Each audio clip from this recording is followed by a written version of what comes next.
Hello everyone and welcome back to my channel. I am Krista. This is Krista's Catalog.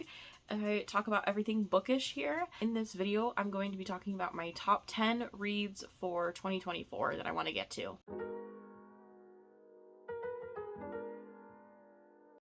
I've been seeing a lot of people post online about their 24 in 24 or top 12 books that they want to read for 2024. I don't want to set myself up for that big of a goal. Without further ado, let's just jump into it. The first book on this list is You Don't Have a Shot by Raquel Marie. This is a YA contemporary story of I believe rivals to lovers trope involving a soccer team, and they're both Latinx characters. And I previously read Raquel Marie's debut novel, Ophelia After All, and it was so good. So I definitely want to get to this one. I'm actually really surprised I didn't get around to reading this last year. However, I'm not sure when I'm going to get to it because I am thinking normally in June I only read books featuring LGBT characters, which would be perfect for this. However, I do know that her third book comes out in, I believe, May. And so I'm wondering if I should read this first. Next book on this list is a YA fantasy book, and that is These Violent Delights by Chloe Gong.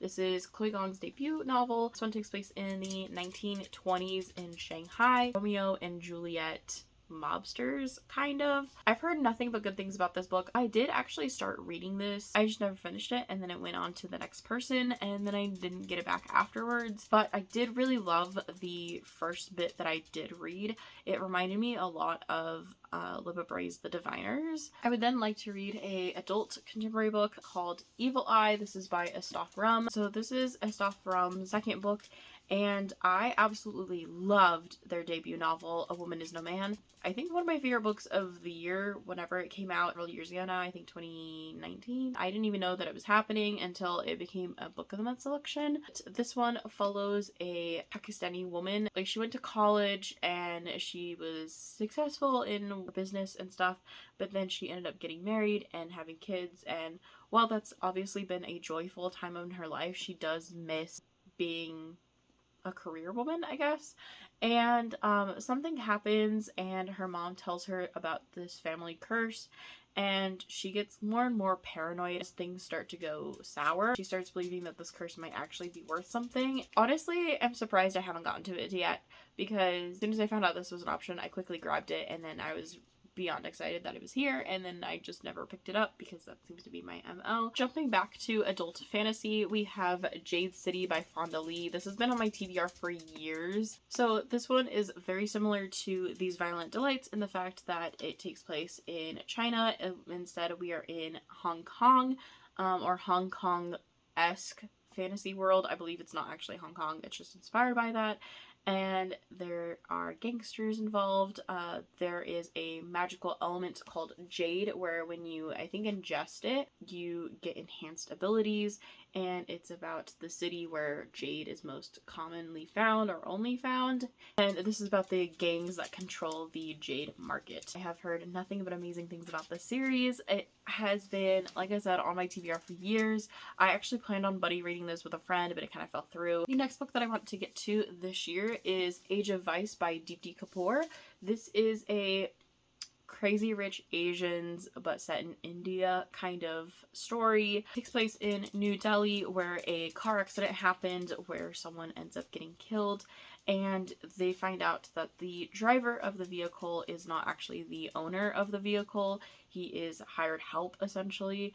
And so we're following this like kind of mystery as to like who is like driving the car, like why were you driving the car, whose car is it, but also what were the events that led to this accident. Deals with a lot of rich people problems, gossip, drama, deadly family secrets, that kind of thing.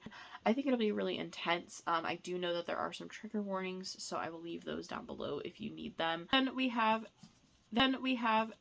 Then we have a traditional adult fantasy. Since I have a lot of fantasy books on this list, I'm trying to do every other one as a fantasy book. The book that I want to talk about next is Malice by John Gwynne. I have been really wanting to get to a lot of my adult fantasy books, as you can tell. This one, like I said, is very traditional. It's about kings. There's a god war coming up. I have heard a lot of good things about this series.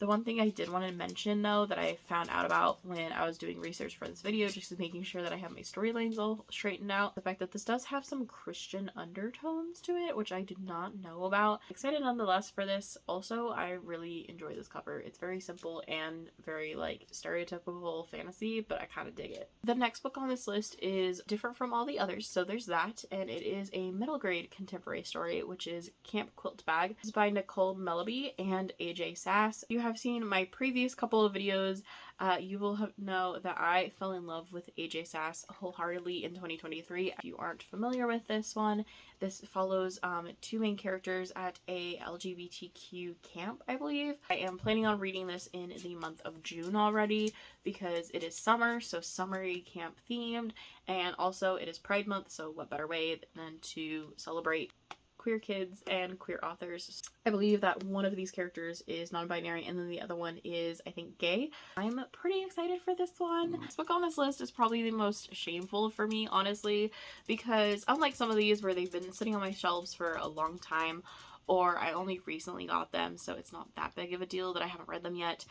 This book was actually one of my most anticipated releases of last year, and it just fell through the cracks. I did not read it, and that is Onder and Santi Were Here. This book is by Johnny Garza Villa. This is a YA contemporary story. This book is about a non-binary teen that ends up falling for a waiter at their family's taqueria, and then ICE comes one day and takes their love away. And it's just a genuine story about love across borders and those kind of situations, and it's supposed to be really extreme and heart-wrenching, and I need that in my life. I am a Mexican American, and I have dealt with some situations with friends having family members and loved ones going back to Mexico due to ICE.